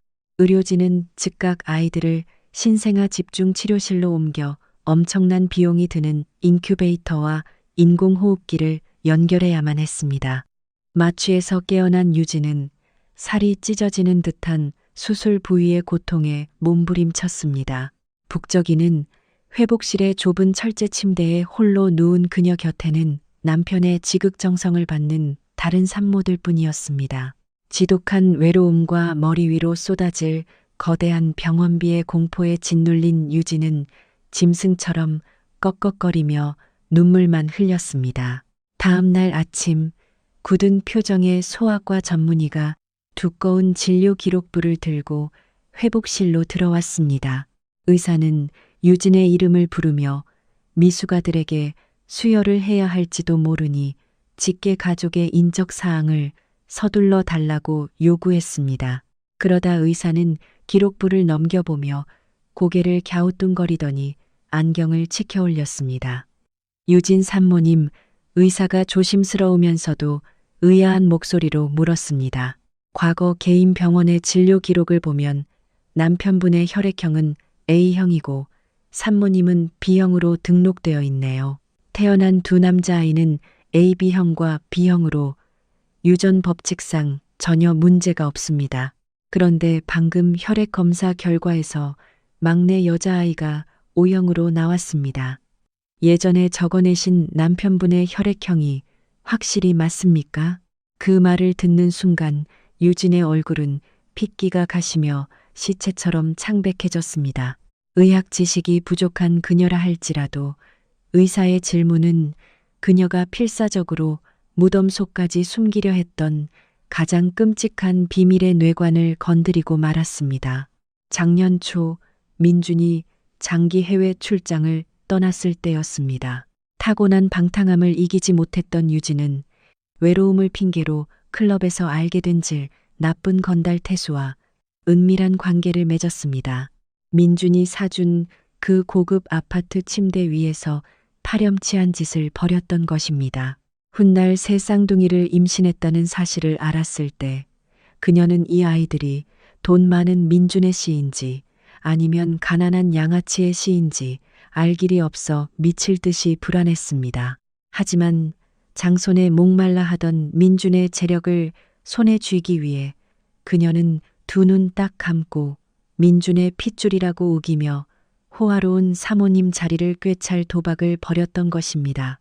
이제 O형이라는 여자아이의 혈액형은 유진의 목에 걸린 사형 선고나 다름없었습니다. 비밀이 탄로날 것이라는 극도의 공포에 질린 유진은 입술을 꽉 깨물어 피를 냈습니다. 그녀는 당황한 목소리로 예전 병원에서 차트를 잘못 적었을지도 모른다며 횡설수설 얼버무리려 했습니다. 하지만 그녀는 꿈에도 몰랐습니다. 의사와의 이 대화가 옆 침상에서 며느리를 간호하고 있던 한 중년 여인의 귀에 고스란히 들어갔다는 사실을 말입니다.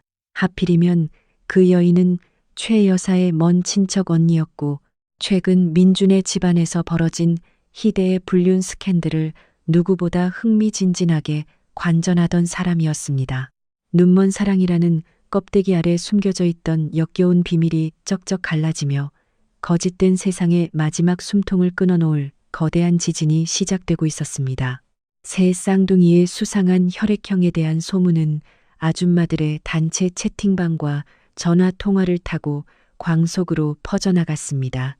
얼마 지나지 않아 이 믿기 힘든 이야기는 재활병동에서 뇌출혈로 쓰러진 최 여사를 돌보고 있던 직계 가족들의 귀에까지 들어갔습니다.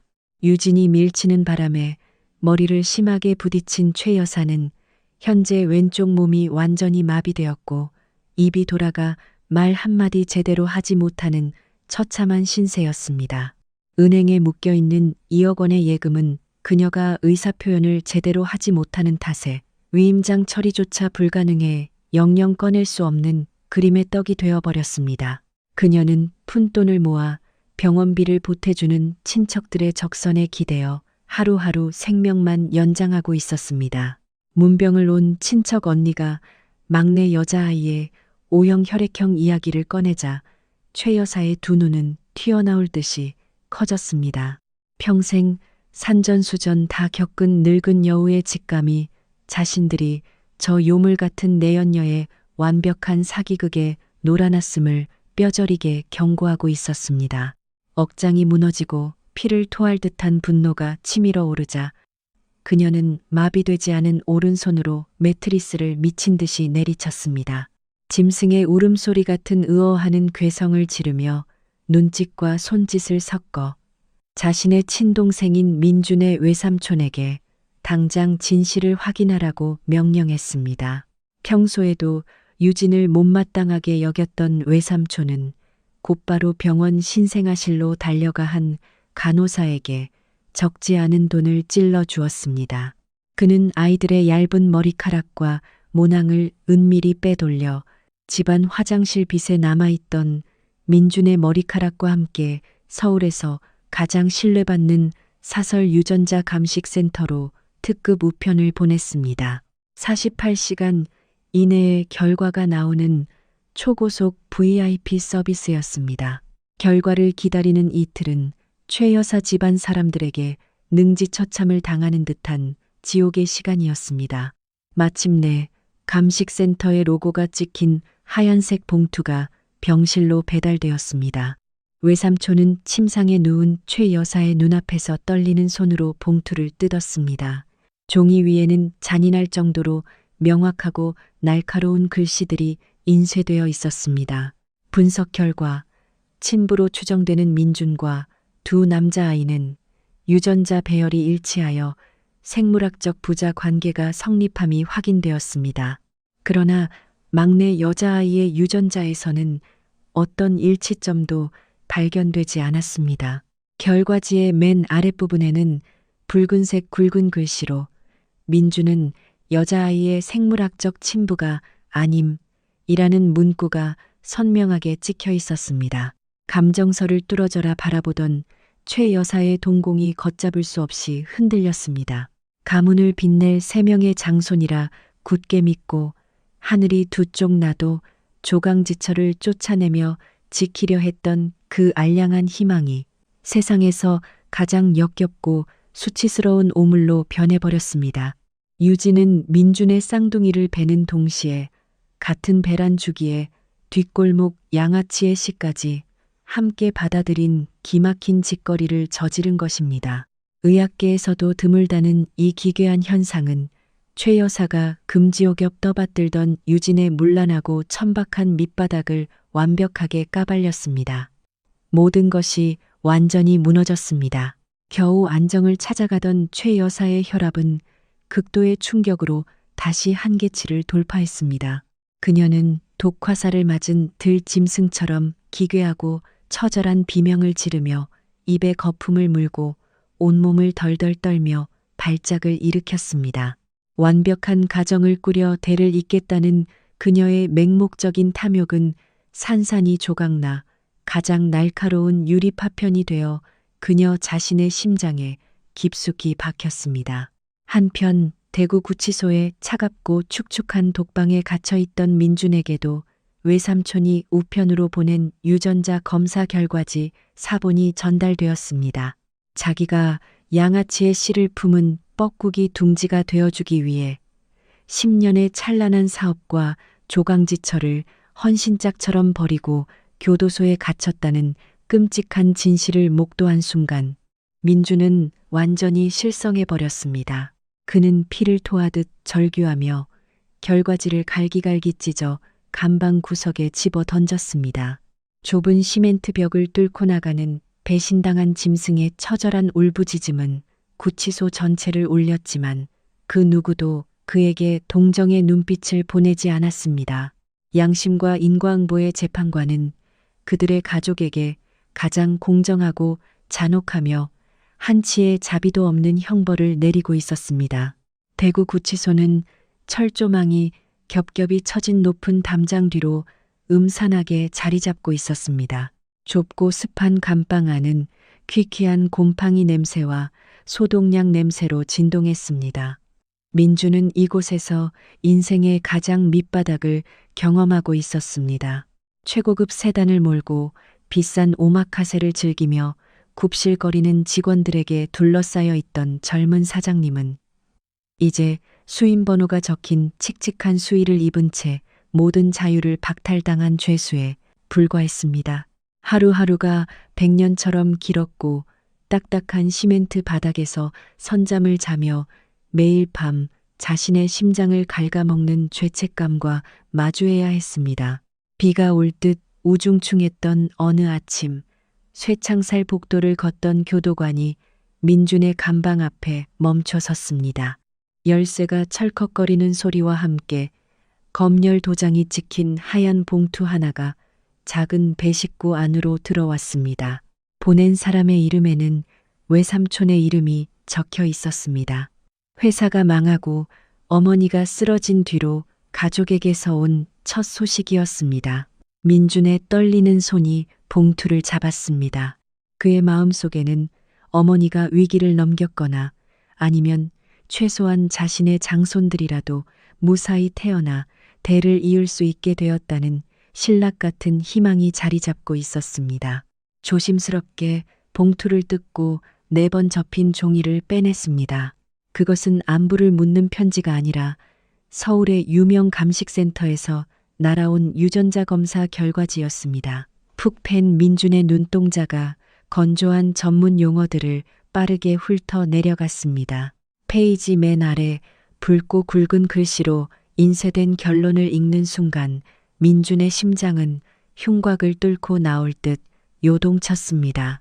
마치 누군가 영하의 얼음물을 머리 위로 들이부은 듯 온몸이 굳어버렸습니다.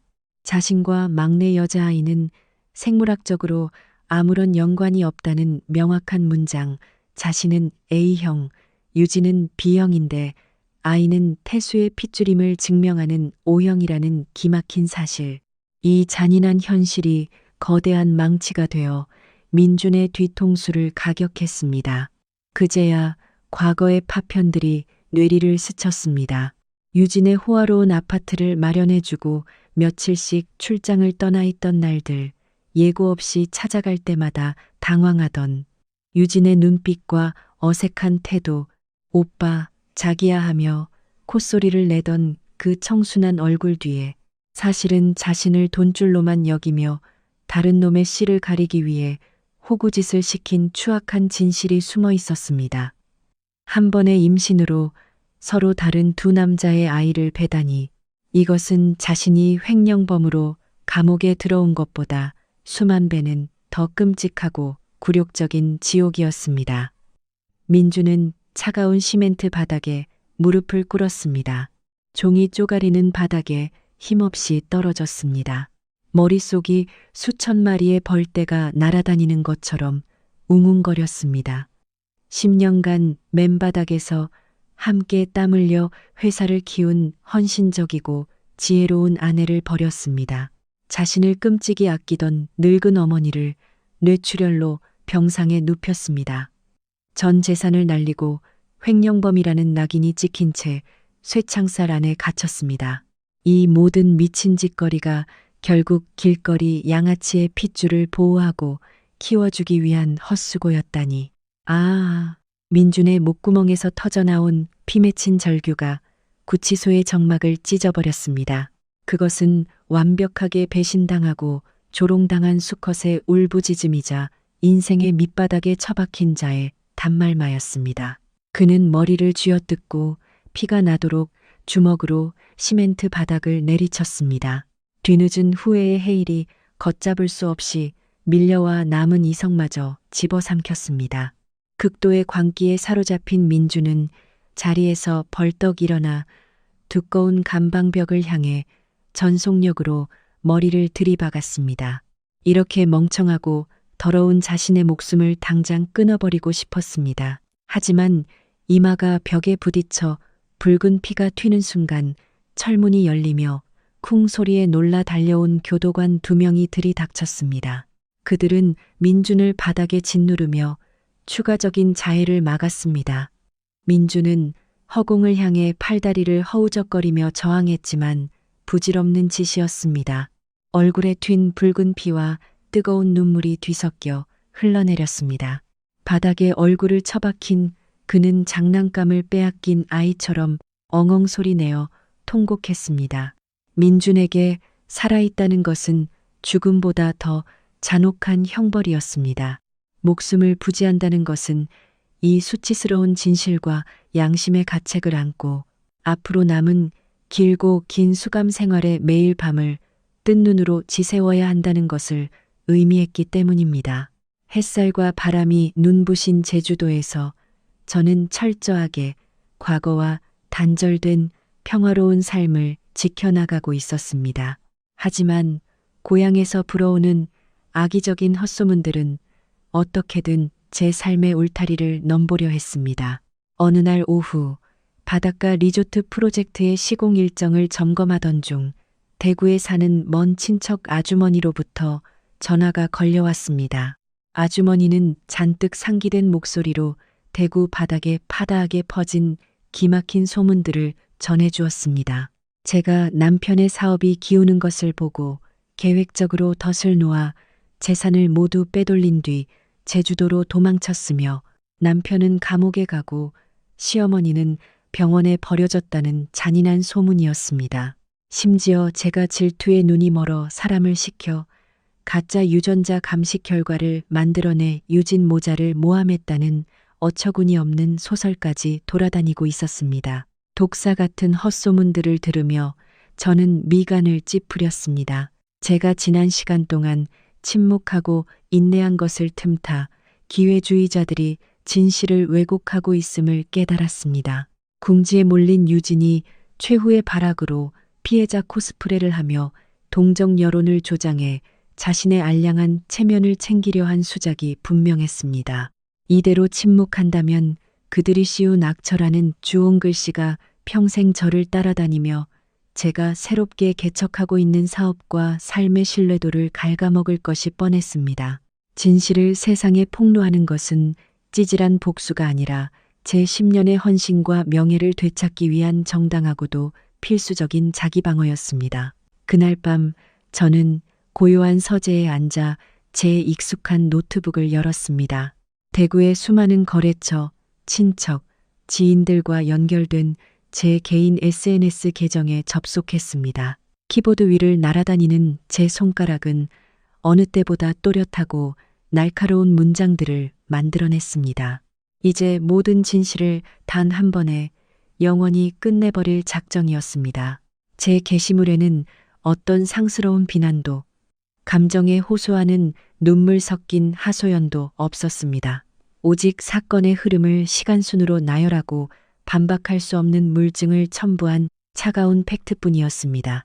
가장 먼저 법원에 재산분할 판결문 사본을 올렸습니다. 판결문에는 민준이 부부 재산을 은닉하고 혼인의 신뢰를 산산조각 낸 사실이 명시되어 있었고, 제가 그동안 일군 재산을 합법적으로 회수했음을 증명했습니다. 다음으로는 회사 계좌에서 아파트 시행사로 꽂힌 수표 영수증과 유진 명의의 아파트 매매 계약서를 나란히 올렸습니다. 민준이 법의 심판을 받고 있는 업무상 횡령 혐의에 빼도 박도 못할 증거였습니다. 마지막으로 문제의 유전자 감식 결과지를 올렸습니다. 죄 없는 아이들의 인권을 보호하기 위해 이름과 정보는 철저히 모자이크 처리했지만 결론 부분의 붉은색 문장은 선명하게 남겨두었습니다. 유진이 어떻게 두 남자의 씨를 동시에 품고 민준의 집안을 철저히 농락했는지 보여주는 가장 파괴력 있는 증거였습니다. 글의 마지막 줄에 저는 저의 확고한 평온함을 강조했습니다. 저는 이혼 서류에 강제로 서명당하는 그 마지막 순간까지 아내이자 며느리로서의 도리를 다했다고 적었습니다. 그들 가족이 겪고 있는 처참한 지옥은 끝없는 탐욕과 추악한 배신이 낳은 자연스러운 결과일 뿐 저와는 아무런 관련이 없음을 분명히 했습니다. 이 글을 끝으로 저는 과거와의 모든 고리를 영구히 끊어낼 것이며 어떠한 동정이나 댓글도 거절한 채 오직 저만의 내일을 위해 살아가겠다고 선언했습니다. 게시물 등록 버튼을 누른 지 불과 몇 시간 만에 인터넷 공간은 그야말로 폭발했습니다. 수천 번의 공유와 수만 개의 댓글이 쏟아졌습니다. 제 행실을 의심하고 비난하던 사람들은 즉시 태도를 바꿨습니다. 유진의 치밀하고 역겨운 사기극 앞에서는 모두가 경악을 금치 못했습니다. 여론의 분노는 거대한 산불처럼 타올라 민준의 집안과 천박한 내연녀를 향해 쏟아졌습니다. 다른 가정의 평화를 짓밟고 남의 자리를 빼앗으려 한 뻔뻔한 행태에 대한 사회적 지탄과 불매운동이 빗발쳤습니다. 게시물을 올리고 노트북을 덮은 순간 저는 가슴을 짓누르던 1000근짜리 바위가 날아가는 것을 느꼈습니다. 모든 진실은 찬란한 태양 아래 명백하게 밝혀졌습니다. 온라인 세상이 발칵 뒤집히든 말든 저는 평안한 마음으로 깊은 단잠에 빠져들었습니다. 시간은 그 누구도 기다려주지 않고 흘러갔습니다.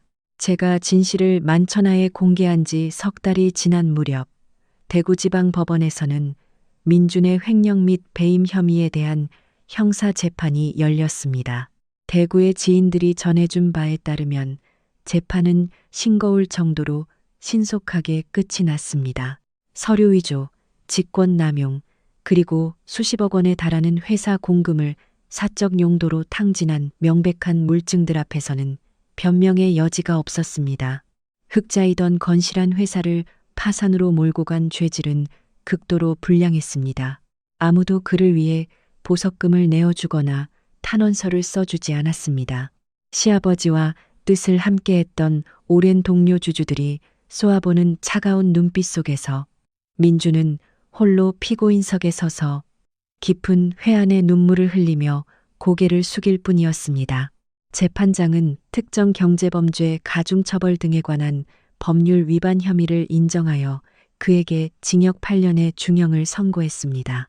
8년이라는 시간이 영원하지는 않겠지만 젊고 전도유망했던 한 남자의 화려한 청춘과 커리어, 명예와 가족을 완전히 생매장하기에는 충분한 시간이었습니다. 호송 버스에 오르기 전 민준이 마지막으로 올려다본 자유로운 하늘에는 차마 말로 표현할 수 없는 극심한 고통과 절망만이 서려 있었습니다. 하늘의 그물은 성긴 듯 보여도 악인을 절대 놓치지 않습니다. 배신의 대가는 결코 저렴하지 않았습니다. 민준이 감옥으로 향할 때 최 여사의 비극 역시 가장 처참한 밑바닥을 향해 곤두박질 치고 있었습니다. 곁에서 돌봐줄 가족이 한 명도 없는 데다 은행에 묶인 2억 원의 예금은 당사자가 마비와 실어증에 걸린 탓에 까다로운 본인 인증 절차를 넘지 못해 단 한 푼도 찾을 수 없었습니다. 병원에서는 집중 치료 기간이 끝났다며 퇴원을 압박했습니다. 과거 그녀가 돈 자랑을 할 때면 파리떼처럼 꼬이던 친척들은 이제는 하나같이 바쁘다는 핑계를 대며 전화를 피했습니다. 까탈스럽고 성격 고약한 반신불수 노인을 자기 집에 모시고 싶어 하는 사람은 아무도 없었습니다. 결국 외삼촌이 총대를 메고 최 여사를 대구 외곽의 허름한 시립 요양원으로 보냈습니다. 그곳은 오갈 데 없는 무연고 노인들이 마지막을 보내는 낡고 음침한 시설이었습니다. 최 여사가 배정받은 좁은 6인실은 퀴퀴한 곰팡이 냄새와 소독약 냄새가 진동했습니다. 매일 삐걱거리는 철제 침대에 누워 간병인이 떠먹여주는 싱겁고 맛없는 식판밥으로 연명해야 했습니다. 품에 안겨 재롱을 부릴 장손도 없었고 과거처럼 수족들을 부리며 호통치던 권력도 사라졌습니다. 지금 그녀 곁에 남은 것이라고는 지독한 외로움과 한기, 그리고 불은 날마다 뼈마디를 파고드는 육체의 고통뿐이었습니다. 요양원의 소등 시간이 지나고 정막이 찾아오면 최 여사의 쭈글쭈글한 눈가에서는 회한의 눈물이 흘러내렸습니다. 그녀의 흐릿한 기억 속에는 제가 며느리로 살던 시절의 모습이 스쳐 지나갔습니다. 갖은 구박과 독서를 견디면서도 정성스레 따뜻한 밥을 짓고 철마다 값비싼 보약을 다려 바치며 친척 모임에 갈 때면 티끌 하나 없이 옷을 다려 입히던 며느리. 자신을 친정엄마처럼 극진히 모셨던 며느리에게 그녀는 멸시와 배신이라는 비수로 보답했습니다. 단지 대를 이을 핏줄이라는 허상에 눈이 멀어 집안에 꼴이 9 달린 여우를 들였고 제 손으로 아들의 가정을 박살냈습니다. 그 결과 아들은 징역을 살고 자신은 냄새나는 요양원에서 비참한 죽음만을 기다리는 신세가 되었습니다. 뒤늦게 흘린 늙은 후회의 눈물은 과거를 단 1초도 되돌리지 못했습니다. 그녀는 남은 여생 동안 자신의 잔혹했던 업보가 주는 지독한 양심의 가책 속에서 숨막히는 죗값을 치러야만 했습니다. 제주도에서 이 모든 소식을 들은 제 마음은 놀랍도록 평온했습니다. 이 평온함은 승리자의 얄팍한 우월감에서 오는 것이 아니라 인과응보라는 우주의 순리를 깊이 깨달은 자의 고요함이었습니다. 우리 모두는 각자가 내린 선택의 무게를 스스로 짊어져야 합니다. 저는 더 이상 그들을 미워하거나 저주하지 않았습니다. 분노는 그저 제 영혼을 갉아먹을 뿐이니까요. 그들은 이미 양심과 법률이라는 가장 가혹한 재판장에게 적절한 판결을 받았습니다. 앞으로 그들이 걸어가야 할 가시밭길은 온전히 그들의 몫이었습니다.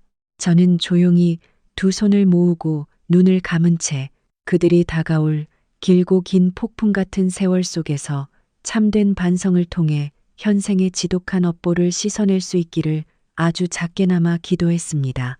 민준의 가족이 맞이한 비극 중에서 가장 잔인하고 사회적인 형벌을 받은 자는 단연 유진이었습니다.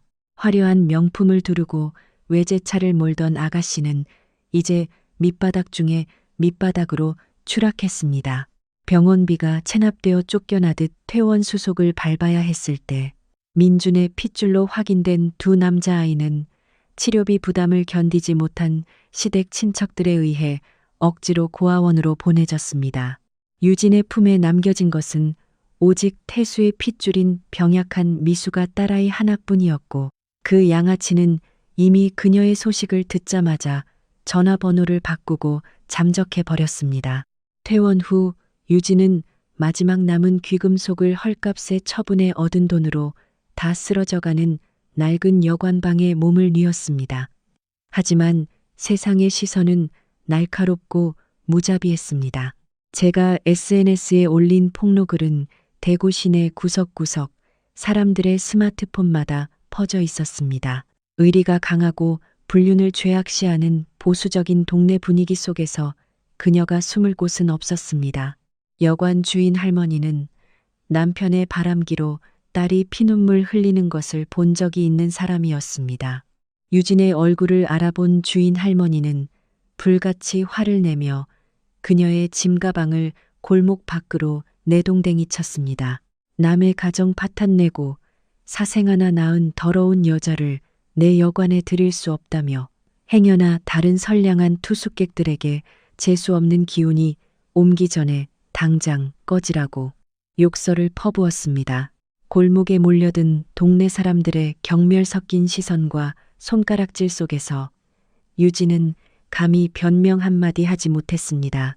그녀는 젖이 안 나와 배고프다고 자지러지게 우는 핏덩이를 안고 타는 듯한 땡볕 아래로 정처 없이 발걸음을 옮겼습니다. 호주머니에는 땡전 한 푼 없었고 사회적 매장으로 인해 그녀를 불쌍히 여겨줄 지인도 가족도 없었습니다. 결국 그녀가 쫓기듯 당도한 곳은 동대구역 근처의 어두운 굴다리 밑이었습니다. 갈 곳 없는 노숙자들이 모이는 세상의 가장 차가운 밑바닥. 그녀는 신문지 한 장을 깔고 주저앉아 더러워진 모자를 뒤집어 쓴 채 오가는 사람들에게 동냥을 시작했습니다. 그 푼돈으로 가장 싼 분유라도 사서 딸을 먹여야 했기 때문입니다. 가끔 뉴스를 통해 유진의 얼굴을 알아본 행인들이 발걸음을 멈추기도 했습니다. 하지만 그들은 적선을 하는 대신 깊은 경멸과 조소가 섞인 차가운 시선을 그녀의 정수리에 꽂아 넣었습니다.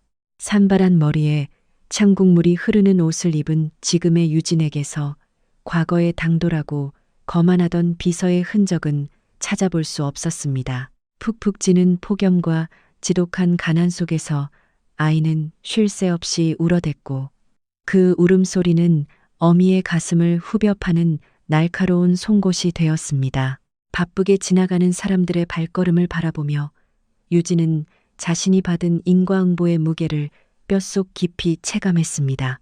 50억 원을 빼앗고 든든한 남편과 완벽한 가정을 통째로 훔치려 했던 그녀의 치밀한 탐욕은 결국 물거품처럼 사라져 영원히 갚을 수 없는 무거운 족쇄만을 남겼습니다. 가난, 굴욕, 그리고 세상의 완벽한 멸시. 이것이 바로 타인의 피눈물 위에 자신의 행복을 쌓아 올리려 했던 악독한 여자에게 내려진 가장 합당하고 잔혹한 무간지옥이었습니다. 피 한 방울 흘리지 않았으나 수치심이라는 형벌은 그녀의 마지막 숨이 끊어지는 날까지 그림자처럼 따라다닐 것입니다. 제가 대구의 삭막한 저택에서 캐리어를 끌고 나온 지 어느덧 1년 반의 시간이 흘렀습니다. 생명력이 넘치는 아름다운 바다의 도시 제주는 상처받은 저를 포근하게 안아주었습니다. 찢겼던 마음의 상처는 단단한 흉터가 되어 아물었고 그 자리에는 강인한 의지와 삶에 대한 깊은 감사가 피어났습니다. 오늘은 제 인생에 있어 무척이나 뜻깊은 날이었습니다. 제가 직접 부지를 매입하고 설계부터 시공까지 총괄한 애월의 최고급 해변 부티크 리조트가 마침내 정식 오픈을 하는 날이었습니다. 개장 기념 행사는 허세와 위선, 얄팍한 입속만 오가던 민중과의 옛 사업 시절과는 질적으로 달랐습니다. 오늘 제 곁에는 낯선 땅에서 다시 일어서는 저를 진심으로 돕고 응원해준 따뜻한 친구들과 신뢰할 수 있는 파트너들, 그리고 열정 넘치는 직원들이 함께하고 있었습니다. 축배를 들며 사람들이 저의 새로운 도약을 진심으로 축하해 주었습니다.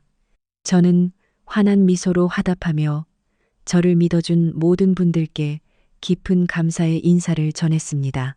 오늘 눈앞에 펼쳐진 이 아름다운 리조트는 단순한 부의 축적을 넘어 썩은 과거를 과감히 도려내고 흙탕물 속에서 스스로 운명을 재창조해낸 한 여성의 굳건한 증명서였습니다. 행사가 끝난 뒤 하객들이 떠나고 찾아온 고요한 늦은 오후, 저는 발을 불편하게 조이던 하이힐을 벗어 던지고 부드러운 리넨 원피스로 갈아입은 채 해변으로 나섰습니다.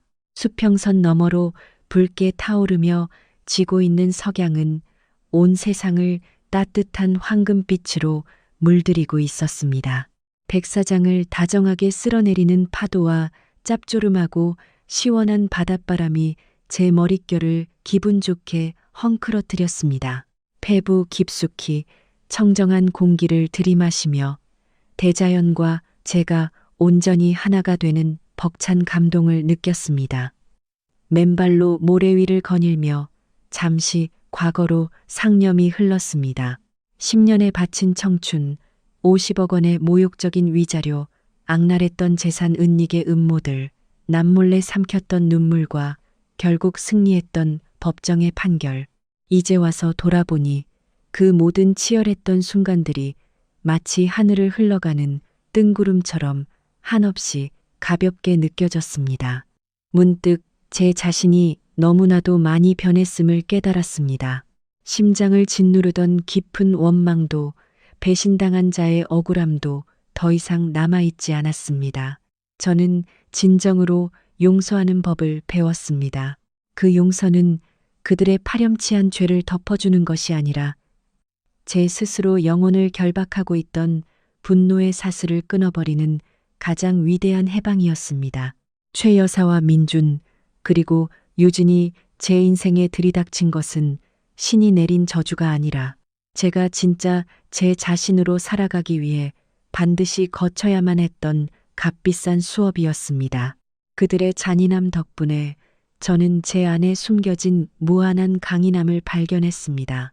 50억 원이 든 이혼 합의서 덕분에 저는 맹목적인 희생에서 깨어나 제 스스로를 사랑하고 뛰어난 지혜와 법의 힘으로 제 권리를 지키는 방법을 배웠습니다.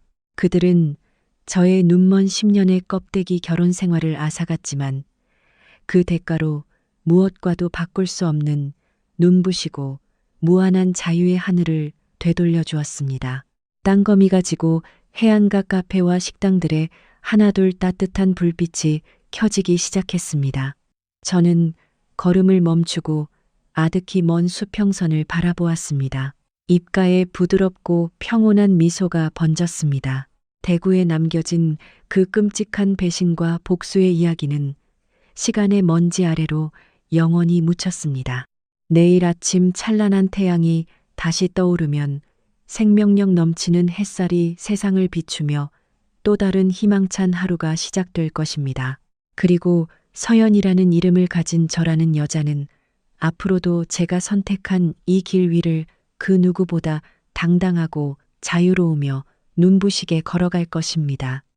모든 폭풍우가 지나간 제 가슴 속에는 이제 영원토록 맑고 평화로운 하늘만이 펼쳐져 있습니다.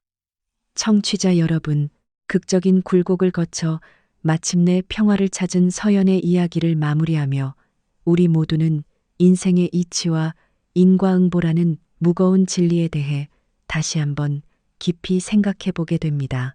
맹목적인 희생과 끝없는 인내가 결코 가정을 지키는 만능 열쇠가 될 수 없다는 사실을 우리는 이 이야기를 통해 배웠습니다. 특히 밑빠진 독 같은 탐욕으로 가득 찬 싸늘한 심장 앞에서는 더더욱 그렇습니다. 세상의 진리는 언제나 우리 곁에 있습니다. 자신이 뿌린 씨앗의 열매는 결국 자신이 거두게 된다는 사실입니다. 비열한 술수와 속임수로 타인의 진심을 짓밟고 피눈물 위에 거짓된 행복의 모래성을 쌓은 자들은 때가 되면 자신이 만든 그 지옥의 불구덩이 속으로 떨어져 쓰디쓴 고통을 맛볼 수밖에 없습니다. 진정한 행복은 자신의 품위와 자존감을 잃지 않는 자, 내려놓아야 할 때를 명확히 알고 차가운 이성으로 당당히 불의에 맞서는 용기 있는 자에게만 찾아옵니다. 배신자들의 알량한 자비나 동정에 목매는 것을 멈추고 오직 내 두 발로 단단히 대지를 딛고 서서 내 삶의 주인이 될 때 산산이 부서진 과거의 잿더미 속에서도 찬란하고 눈부신 평화의 태양은 다시 떠오를 수 있습니다. 내 삶의 운명과 방향키를 타인의 손에 넘겨주지 마십시오. 스스로의 내면에 잠든 강인함과 품위의 횃불을 높이 들어 여러분이 걸어가야 할 앞길을 밝히시길 바랍니다. 오늘 이 긴 이야기를 끝까지 함께 해주신 여러분께 깊은 감사를 드립니다. 여러분의 매일매일이 건강과 평안, 그리고 따뜻한 행복으로 가득하시기를 진심으로 기원합니다.